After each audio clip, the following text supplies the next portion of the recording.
We just finished a project where we added a coffee bar, updated the kitchen, and redesigned the dining room. And you literally cannot tell what was the original and what we added. Guys, that is the goal. That's what we're talking about today. I'm Blake from Built by Becker, and after 15 years, hundreds of renovations, I can walk into a house and immediately spot the additions that were designed with the flow in mind versus the ones that were just added. Today, we're breaking down how to add coffee bars, wet bars, and breakfast nooks that feel like they were always supposed to be there. We're covering the design strategy behind adding specialty zones without breaking your floor plan, how to maintain traffic patterns, how to create visual continuity so everything flows together, and how to make these additions feel intentional instead of like an afterthought. Whether you're renovating or planning a custom build, this is going to save you some very obvious and expensive mistakes. Don't forget to subscribe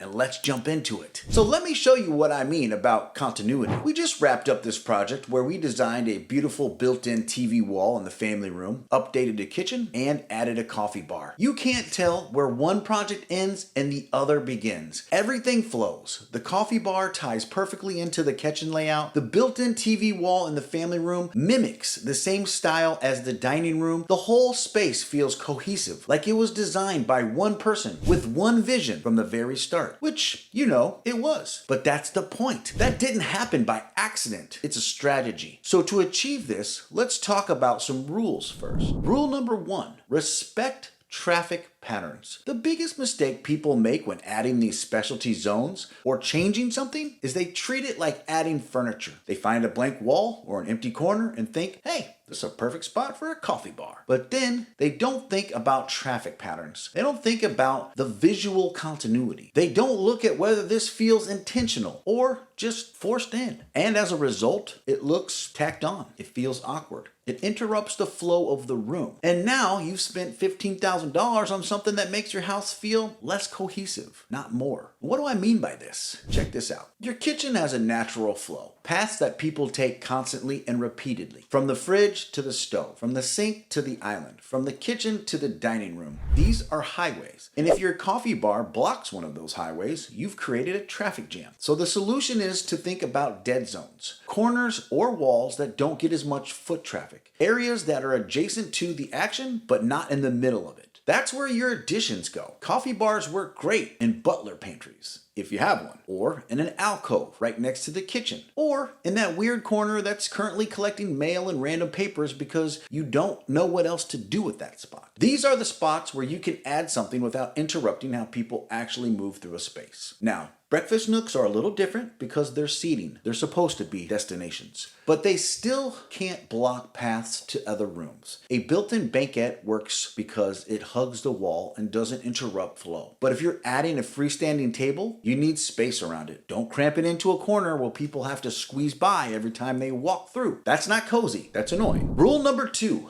visual continuity is everything. Getting the location right is only half the battle. The other half is visual continuity. And this is where most people completely blow it. They add a coffee bar or a wet bar and treat it like a separate project. Different cabinets, different finishes, different vibe. And I know it looks like two different houses trying to share the same space. It's like wearing a tuxedo jacket with cargo shorts. Technically you're dressed, but also you're not. Visual continuity means everything works together, even when the pieces are different. Let's bring back this project again. The coffee bar cabinet matches the kitchen. Not identical, but clearly related. Same door style, same hardware, same finish. The built-in in the family room uses the same trim details as the dining room. Okay, Blake, I get it, but how do I do that? First, match your cabinet style to the existing kitchen, or build it all together, like this one is from start to finish, or at least the same era and aesthetic. If your kitchen is modern with flat panel doors, your coffee bar shouldn't suddenly have raised panel traditional cabinets. Then coordinate your finishes. If your kitchen has brass hardware, your coffee bar should too, or at least something that complements brass, like a unlacquered brass or an aged brass. Stay in the same family. Apply this logic to everything that flows. Material, color palette doesn't necessarily have to be the same, but it should come from the same palette. You want to feel like the architect planned this from day one. And that brings me to the actual design strategy. Rule number 3,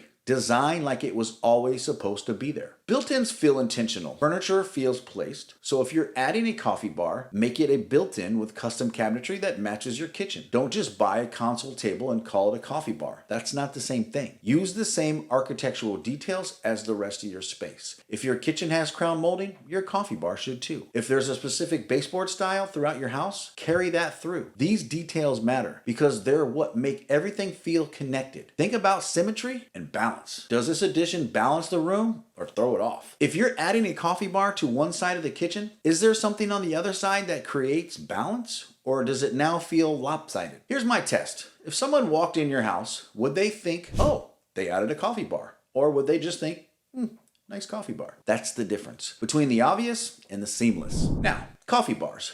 Where and how? So let's get specific about coffee bars because they're probably the most popular addition right now. Everybody wants one, and I get it. Dedicating space to your morning coffee ritual is smart, but location is everything. Best spots: butler pantry if you have one, adjacent to the kitchen but outside the work triangle, between the kitchen and dining room in a breakfast nook area that's currently underutilized, or in a corner of a large kitchen that's currently dead space. Now remember, what really makes it feel integrated is the details. Same cabinet door style as your kitchen or intentionally complementary. If you're going for a slightly different look, hardware that matches or coordinates, countertop that either matches the kitchen or clearly complements it, backsplash that ties in, could be the same as your kitchen or complementary design, but it should feel related. The coffee bar should feel like the kitchen's little sibling. Slightly different personality, maybe, but clearly related. But listen, I know this sometimes sounds like a big problem. Because it is. There are a lot of details at play. Lucky for you, we've created the Expert Consultation Package. You get a full 90-minute private Zoom call with my in-house design team. We're going to look at your actual space, your layout, your existing finishes, your traffic patterns. You'll get 3D rendering so you can see what it's going to look like before anyone touches that space. We'll spec out cabinetry and help you with material selections, show you how to maintain visual continuity with your existing space, the whole package. And when we're done, you got a complete plan that you can hand to your contractor. Check it out on our website. If you already have one of these and are just wanting a little expert advice, we have the room audit package as well. Now let's talk about wet bars. Wet bars have their own set of considerations. Wet bars are all about entertaining. They're social features, which means location matters even more because you need to think about how people gather around and how they use them. Basements are classic for wet bars because you can contain the entertaining space. Between the living room and dining room works if you've got the layout for it. In a bonus room or media room, that's really good. Built into an existing cabinetry in the butler's pantry if you're tight on space, but definitely not randomly in the middle of your kitchen. That's just kind of weird. Design-wise, you want lower cabinets for glassware and bottle storage.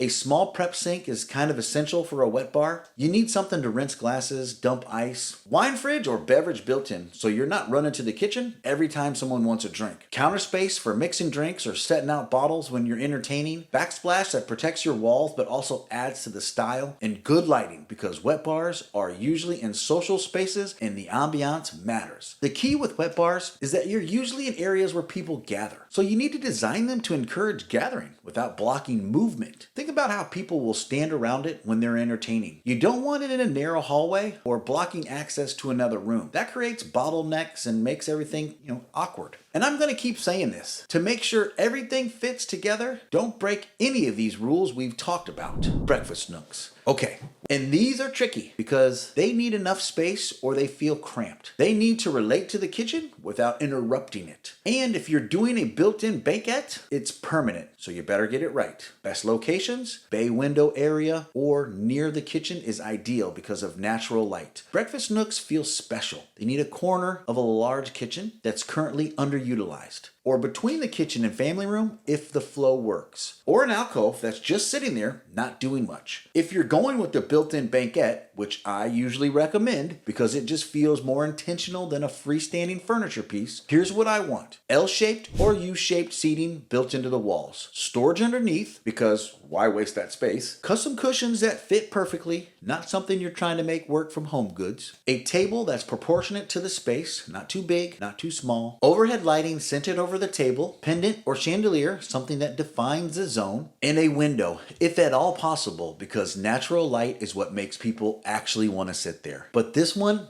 it really can't feel like a separate room. So how do you achieve that balance? Please just follow those 3 rules that I stated at the beginning. Honestly, in the first few minutes of this video, I told you all of our best kept secrets and how to achieve them. Now you know how to add a coffee bar, a wet bar, and a breakfast nook without ruining your floor plan or making it obvious that you added them in later. If you're planning to add one of these specific zones and you want help figuring out where it goes and how to design it so it actually flows, you get to check out that expert consultation package in the description. We can walk you through the whole thing. Location, materials, layout, all of it. Guys, let me know in the comments what you want to see next. These videos are all about you and how we can help. Thanks again for watching Built by Becker.